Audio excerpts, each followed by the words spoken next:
Coming up next on Hands on Windows, we're going to be looking at something I've been waiting for a long time, Xbox mode. Podcasts you love. From people you trust. This is TWiT. Hello, everybody, and welcome back to Hands on Windows. This is one I've been waiting to record for a long time. If you are a PC gamer like I am, Microsoft has big plans to improve Windows 11 throughout the course of the year, but also very specifically for gamers, right? There's an Xbox console coming next year that's pretty much going to be a PC. There were rumors that Microsoft might be bringing Xbox console games to PC. They are bringing PC games to the Xbox, etc. So they announced as part of the Xbox ROG Ally gaming handhelds last fall, something called the Full Screen Experience, which has since been renamed to Xbox Mode, and that is coming to all Windows 11 PCs. And it's available today, or should be soon. It depends on the timing for you. This is one of those CFR things, controlled feature release. It's a random feature, so you'll get it at some point. And the way to find this thing is to go into the Settings app and then Gaming. And if you see an Xbox Mode entry here, you have it. By the way, Game Mode has been in Windows 11 since Windows 11 was a thing. Capital M and Game on Mode and Game Mode and small N, Microsoft. But my expectation was that Xbox Mode was going to replace Game Mode, but actually these things coexist. And so if you're familiar with Game Mode, you know that there's nothing to do here. This thing is on by default. It just happens. The idea is that you're playing a game and Windows will kind of turn things off in the background. It says it doesn't really do too much, but it should show fewer notifications. It should give back-end processes lower priority, etc. This wasn't aggressive enough for gaming handhelds because these things tend to have much lower-end processors compared to a typical desktop or even laptop gaming PC. So they came up with this, what was first called the full screen experience, but is now called Xbox Mode. And this one, as I expected, has a few more options. The thing that's interesting about this is this has actually changed, and the way you move in and out of Xbox Mode has changed compared to when this was just a beta feature. I think we might have looked at this some months ago, maybe even late last year, but it's actually changed quite a bit. So to use this, you have to turn this feature on, which I've done. This one is optional. I'm going to show you why I did this, but I've enabled this. This is not enabled by default. I don't actually need this, so I have not enabled that. The idea here is that Windows will much more aggressively turn off everything that's happening in the background than was the case with Game Mode. And then it will present this full screen experience that is controller friendly. It can completely be navigated with a controller. You don't have to use a keyboard and a mouse. So it's a lot like an Xbox console, right? That full screen experience is really two parts to it. The first one is the Xbox app essentially becomes the shell. So you can choose between the Windows desktop and then this new Xbox Mode, which is the Xbox app essentially. And then you get the game bar, which is that thing that comes up on top of games when you hold in the white button, the white Xbox button on a controller. And this runs, it's not really full screen mode because it's over the screen, but it runs in a new compact mode, which like Xbox Mode itself is designed, to be used with a controller. Okay. So when you enable this, as I've already done, you have to reboot. You come back and you just come to the desktop. It doesn't actually just go into Xbox Mode. I kind of expected it to do that. There used to be an option in here called Choose Home App, and you could choose between the Windows desktop and the Xbox Mode. I think that will probably always exist on gaming handhelds, but if you have a normal PC, you actually have to get in there in different ways. So what are those ways? Well, they're hidden. As you can see, there's no indication at all how that works. There's a couple ways to do it. So two of the more obvious ones is just launch the Xbox app, which I have here. And you can see there's a Xbox Mode button, pretty prominent. You can also bring up the game bar, which, as you can see here, is in that compact mode. And there's somewhere in here, probably in settings. Yeah, there's an enter Xbox Mode here. But get out of that. But the reason I checked that second option related to task view, if you type Windows key plus tab that brings up the task view. And now the task view has this additional thing here next to the virtual desktops for Xbox mode. So you can actually use this to get into Xbox mode as well. So there's different ways to do it. I will do it this way this time. And actually, because it says this, is switching to Xbox mode. I would normally turn off this reminder, but I wanted to make sure everyone could see this. It's, like I said, fully control. I'm going to use the controller for everything here, right? So this is reminding me, you can get back, right? You can tap the Windows key if you have that on your keyboard. You can, if most the Xbox Raw gaming handhelds will have a Windows key as well. That will do the same thing. You can press and hold the Xbox button on the controller.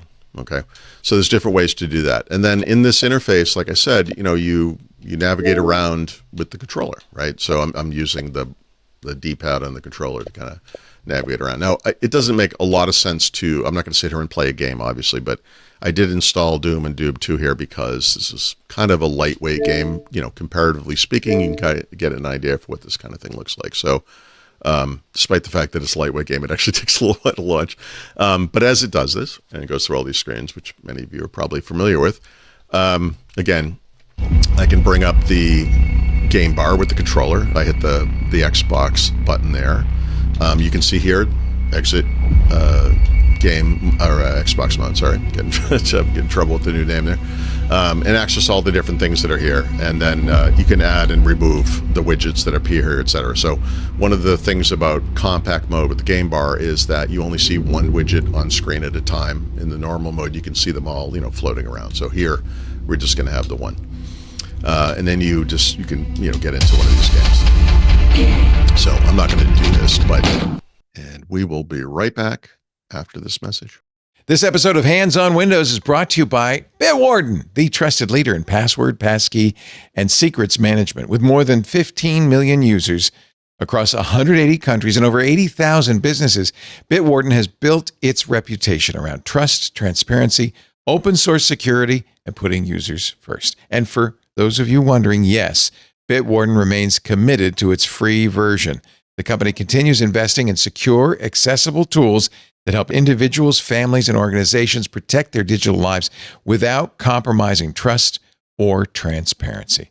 Bitwarden believes security should be accessible to everyone. That's why they continue to offer a trusted, free password manager alongside with more advanced tools for those with families or teams to protect.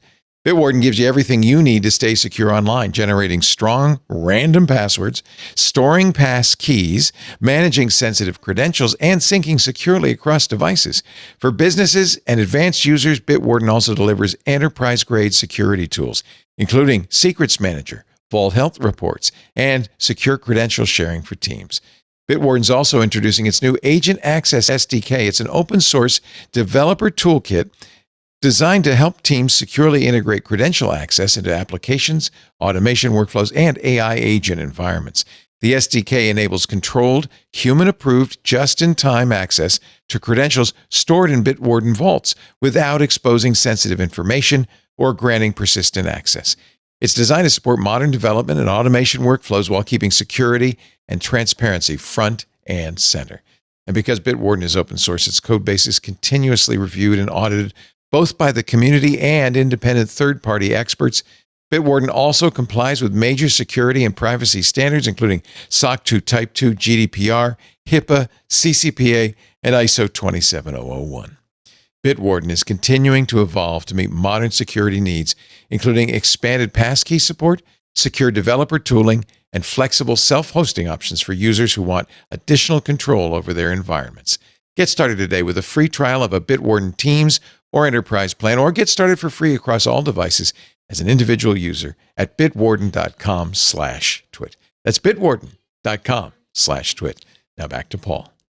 So once we get back, again, we can, I just Windows key plus tab, and this gives me the option now. So this is like the controller friendly version of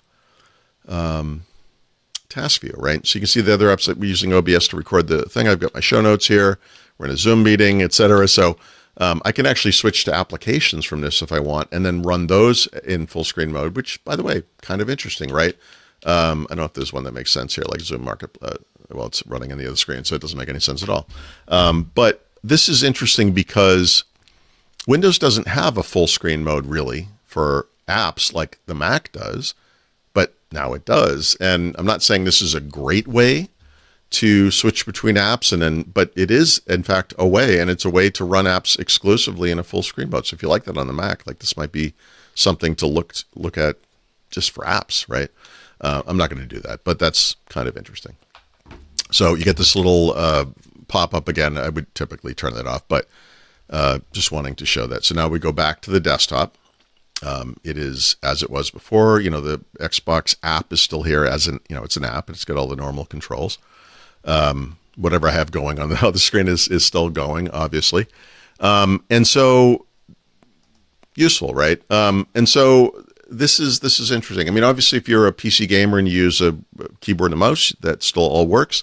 But everything there is designed to work with a controller, which is actually how I do play games. So to me, this is actually kind of incredible. I play games exclusively on the PC actually, and this is what I want. What I actually want is for this thing to boot into this thing like it used to during the beta, and I know, or I suspect that that's a feature still, like I said, on the handheld gaming devices, but I'd like that on the PC, but I'm not aware of a way to do that. But it's easy enough, and I don't know, let me press and hold on that. Yeah, so you can press and hold. I just pressed and held the controller, the Xbox button on the controller, and it did bring up this new version of the task view, right? Because, let me see if I can't select the thing.